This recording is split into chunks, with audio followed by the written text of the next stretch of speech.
Lebaran Siro. Ya, oke. Assalamualaikum warahmatullahi wabarakatuh, teman-teman semua. Apa kabar hari ini? Puasanya lancar? Alhamdulillahirabbil alamin.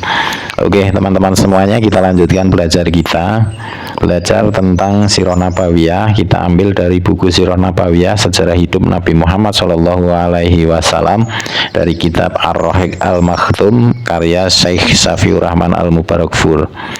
Nah, teman-teman, sebelum dilanjutkan, kita tampilkan sebuah peta, yaitu peta kediaman Bani Sa'ad. Nah, ini sudah kita tampilkan di episode sebelumnya. Kita tampilkan lagi karena disinilah Nabi Muhammad disusui oleh seorang wanita yang berasal dari Bani Sa'ad. Nah, di tengah-tengah Bani Sa'ad ini Rasulullah hidup dan disusui oleh seorang wanita yang ada di sini. Oke, teman-teman, kita lanjutkan dengan tema Rasulullah di tengah Bani Sa'ad bin Bakar. Oke, sebelum kita lanjutkan, teman-teman yang belum subscribe, silahkan subscribe dulu dan nyalakan lonceng notifikasinya agar tidak ketinggalan video-video terbaru dari channel Lembaran Sirah. Kita lanjutkan, siap? Oke.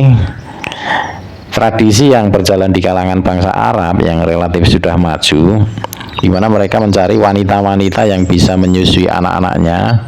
Tujuannya adalah menjauhkan anak-anak mereka dari penyakit yang bisa menjalar di daerah yang sudah maju, agar tubuh bayi menjadi kuat, otot-ototnya kekar, dan agar keluarga yang menyusui bisa melatih bahasa Arab. Maka kakek Nabi Muhammad Shallallahu Alaihi Wasallam, Abdul Muthalib, mencari para wanita yang bisa menyusui beliau. Dia meminta kepada seorang wanita dari Bani Sa'ad bin Bakar ya, agar menyusui beliau, Halimah binti Abu Zu'aib, dengan didampingi suaminya Al-Harith bin Abdul Uzza yang berjulukan Abu Kabsyah dari kabilah yang sama.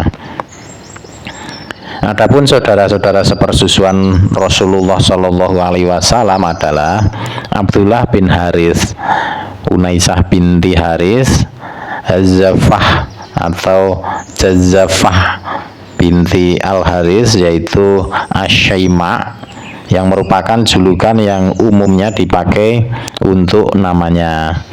Selain menyusui Rasulullah Shallallahu Alaihi Wasallam, Halimah juga menyusui Abu Sufyan Al-Haris bin Abdul Muthalib, anak paman atau keponakan Rasulullah Shallallahu Alaihi Wasallam. Paman beliau Nabi Muhammad Shallallahu Alaihi Wasallam, yaitu Hamzah bin Abdul Muthalib, juga disusui di Bani Sa'ad bin Bakar. Suatu hari ibu susuan Rasulullah Shallallahu Alaihi Wasallam juga pernah menyusui Hamzah bin Abdul Muthalib selagi beliau masih dalam susuannya. Dengan demikian, Hamzah bin Abdul Muthalib adalah saudara sesusuan Rasulullah Shallallahu Alaihi Wasallam dari dua pihak, yaitu dari Suwaibah dan dari Halimah As-Sa'diyah. Halimah As-Sa'diyah bisa merasakan berkah yang dibawa oleh Rasulullah Shallallahu Alaihi Wasallam, sehingga bisa mengundang decak kekaguman. Hal ini sebagaimana yang dikatakan oleh Ibnu Ishaq, yang mengisahkan bahwa Halimah As-Sa'diyah pernah keluar dari negerinya bersama suami dan anak yang disusuinya, serta bersama beberapa wanita dari Bani Sa'ad bin Bakar. Tujuan mereka adalah mencari anak yang bisa disusui. Dia berkata, itu terjadi pada masa paceklik, tidak banyak kekayaan yang tersisa. Aku pergi sambil naik keledai betina berwarna putih milik kami dan seekor unta yang sudah tua dan tidak bisa diambil air susunya walau setetes pun.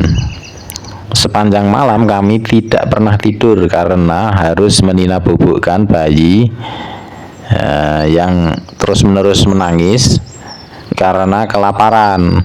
Air susuku juga tidak bisa diharapkan, sekalipun kami tetap masih mengharapkan adanya uluran tangan dan jalan keluar. Aku pun pergi sambil menunggang keledai betina milik kami dan hampir tidak pernah turun dari punggungnya, sehingga keledai itu pun semakin lemah kondisinya.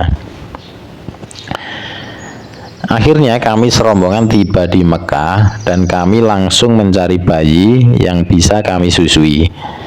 Setiap wanita dari rombongan kami yang ditawari Rasulullah Shallallahu Alaihi Wasallam pasti menolaknya setelah tahu bahwa beliau adalah anak yatim. Tidak mengherankan karena kami memang mengharapkan imbalan yang cukup memadai dari bapak bayi yang hendak kami susui. Kami semua berkata, dia adalah anak yatim, tidak ada pilihan bagi ibu dan kakek beliau Rasulullah Shallallahu Alaihi Wasallam, karena kami tidak menyukai keadaan seperti itu.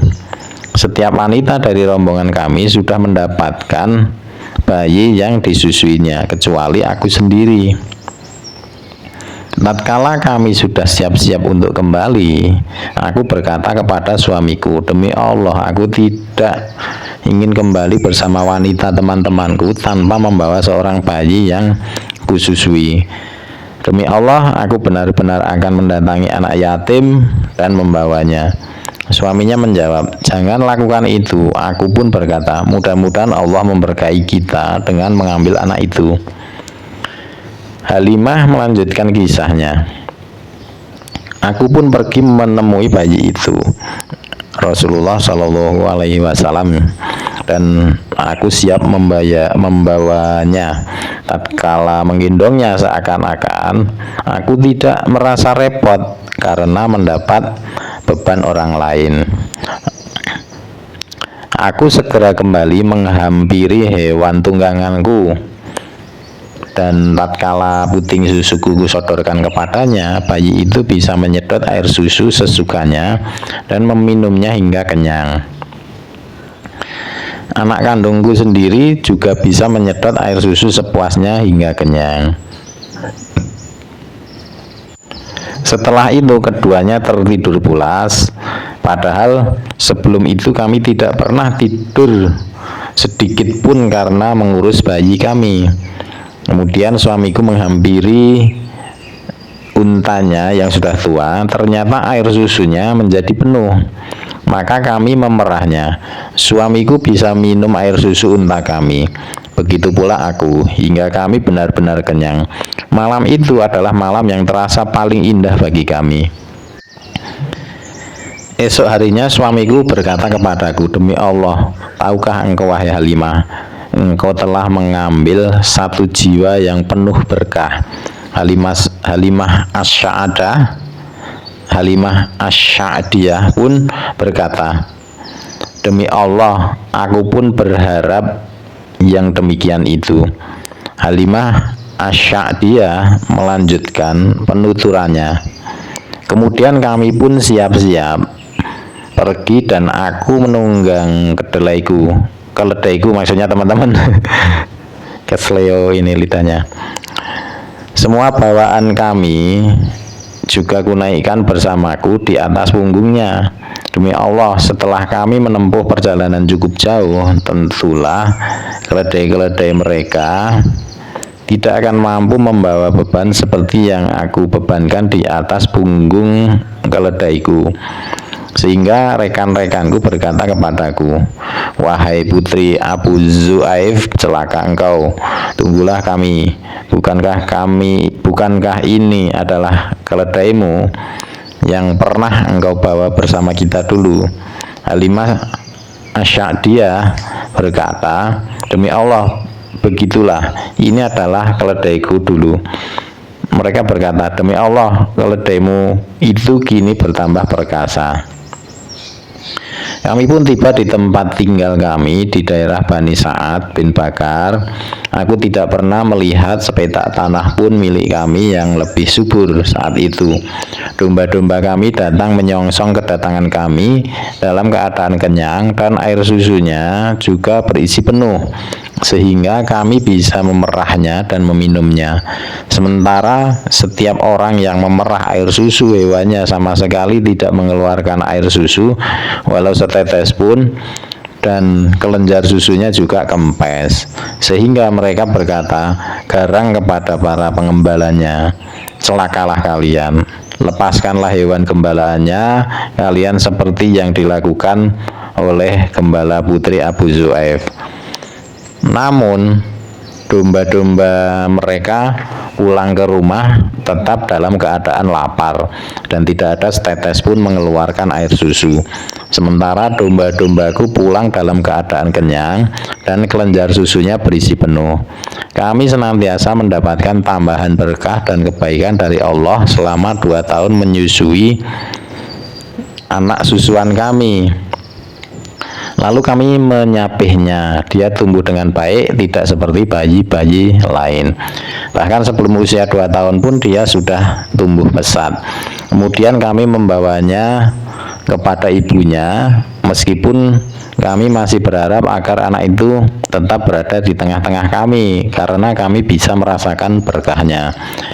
Maka kami menyampaikan niat ini kepada ibunya. Aku berkata kepadanya, andaikan saja engkau sudi membiarkan anakmu ini tetap bersama kami hingga besar, karena aku khawatir dia terserang penyakit yang biasa menjalar di Mekah. Kami terus-menerus merayu ibunya agar dia berkenan mengembalikan anak itu tinggal bersama kami. Begitulah Rasulullah Shallallahu Alaihi Wasallam tinggal di tengah-tengah Bani Sa'ad bin Bakar hingga tatkala beliau berumur 4 atau 5 tahun terjadi peristiwa pembelahan dada beliau. Imam Muslim meriwayatkan dari Anas bahwa Rasulullah Shallallahu Alaihi Wasallam didatangi malaikat Jibril yang saat itu beliau sedang bermain-main dengan beberapa anak kecil lainnya. Malaikat Jibril memegang beliau dan menelentangkannya, lalu membelah dada dan mengeluarkan hati beliau dan mengeluarkan segumpal darah dari dada beliau, seraya berkata, ini adalah bagian setan yang ada pada dirimu. Lalu malaikat Jibril mencucinya di sebuah baskom dari emas dengan menggunakan air zam-zam, kemudian menata dan memasukkannya ke tempat semula. Anak-anak kecil lainnya berlarian mencari ibu susunya dan berkata, Muhammad telah dibunuh. Mereka pun datang menghampiri beliau yang wajahnya semakin berseri.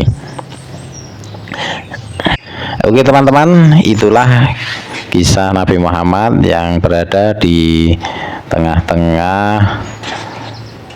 Bani Sa'ad bin Bakar dan juga telah dibersihkan oleh malaikat Jibril, karena memang Rasulullah Shallallahu Alaihi Wasallam ini kelak akan menjadi orang yang diutus Allah untuk merubah kondisi masyarakat dari zulumat ila nur. Maka dari itu ini benar-benar spesial untuk anak sekecil Nabi Muhammad Shallallahu Alaihi Wasallam, teman-teman. Oke, mungkin itu saja konten video pada kesempatan kali ini. Akan kita lanjutkan di episode selanjutnya. Saya akhiri, wabillahi taufiq wal hidayah, fastabiqul khairat, wassalamualaikum warahmatullahi wabarakatuh.